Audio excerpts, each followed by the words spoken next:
I got a question. It's a very serious question. Tell me if this has happened to you.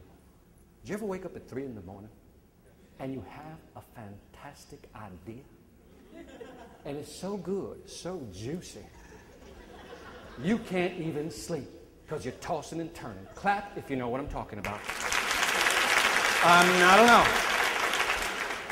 Well, let me tell you what happens. Sometimes you have an idea, and man, it's the best idea you've ever had. And you're there, you're tossing and turning, you can't sleep. And you're tossing and turning, it's 3 in the morning, and it's the best idea you've ever had. In fact, you're tossing and turning so much your significant other kicks you out of bed. That doesn't deter you. So you're walking around the house and says, man, this is the greatest idea I ever had. Let's say there's a new student program that you've come up with, right? And you think this is the ultimate student program. And so now it's like 4 in the morning, you're like thinking about this idea, and the more you think about it, man, this thing is just getting good. It's getting so good by 5 in the morning, you are convinced that the vice president, COO, will approve this sight unseen. Just that simple, right? By 7, 8 o'clock, this idea is so good, you commit that sucker to paper. You have one of those Jerry Maguire moments where you have to write the manifesto, right? You sit down and you write it all out, and then you print it, and you're like, man, and you read it, and you're like, this is the best idea I've ever had. And you just, man, you cannot wait to get to your campus to find somebody to share this information. And you're driving there, you finally get there, you're all wired up, and you can't wait to show it to somebody. Showing up. One of your colleagues show up. And what happens? Man, you run over there. Look, man, I had this idea last night. And then all of a sudden, you're like, your energy level's up here, your enthusiasm's up here, you're like, okay, let me explain it to you. So you start explaining, right? And you're like, man, and you see, and then at that very moment you go, what do you think? And at that very moment, the dream killer has shown up. Clap if you know what I'm talking about. Because what happens is, when you pump that idea, you're like waiting for, that big response. And what I've noticed about dream killers, they just won't stab your idea. Oh, no. What they do is they chop it down slowly right in front of you. And so what happens is, like, you present the idea, what do you think? Dream killer's response. I mean, it sounds like a good idea. And you're like, you feel your enthusiasm waning a little bit, but you're not going to give up. Say, no, you're not understanding. Let me describe it to you. And then you just go Puerto Rican on them. You just describe everything, right? And and then you go, you see what I mean? The response, I mean, yeah, I just never seen anybody do it that way before.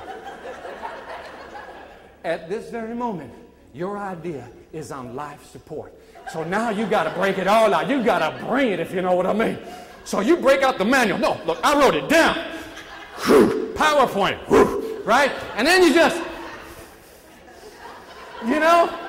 you do a COO on them. You see what I mean? And then finally, guess what? You go, do you finally get it? Then the dream killer responds. The final stab, the twisting of the knife, to kill the idea. They say something like this. If you want to do it, go ahead. And what happens? You walk away saying, that was the dumbest idea I've ever had. Fast forward the tape. 1 year later, guess what happens? Somebody implemented your idea, and you're like, that's my idea.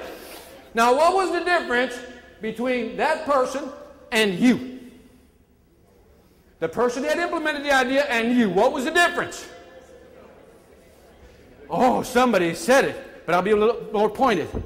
You know what your problem was? You listen to stupid people. Now, I know what you're saying, Victor. That's so wrong. That's so rude. You can't say this in a public forum like that. That's just ugly.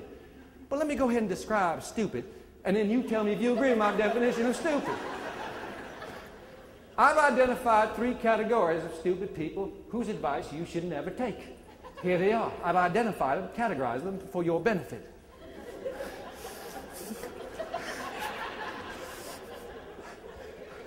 This very moment, Jody's saying, I can't believe I booked the guy. All right. Level number 1. There's people who don't know. Never ask people who don't know. And there's people who don't know. and no, they don't know. Have you met them? That's the second level. What's the third level? There's people who don't know and no, they don't know, but pretend to know what they don't know. Yeah. Have you met them? Some are probably your spouses or your family, right? Yeah, I'm sorry. Nerve, little raw point there. But sometimes we talk to the wrong people. Should we ask people who don't know? No, we should really, did you see number 3? On the 10 points of leadership, what was number 3? Creativity. Boy, you passed. A for you. A, it was what? Creativity. How to be creative, come up with different ideas and present them to management. Take them to people who can actually evaluate those ideas. Because I think a lot of dreams are killed because we what? Listen to. I'll give you a perfect example.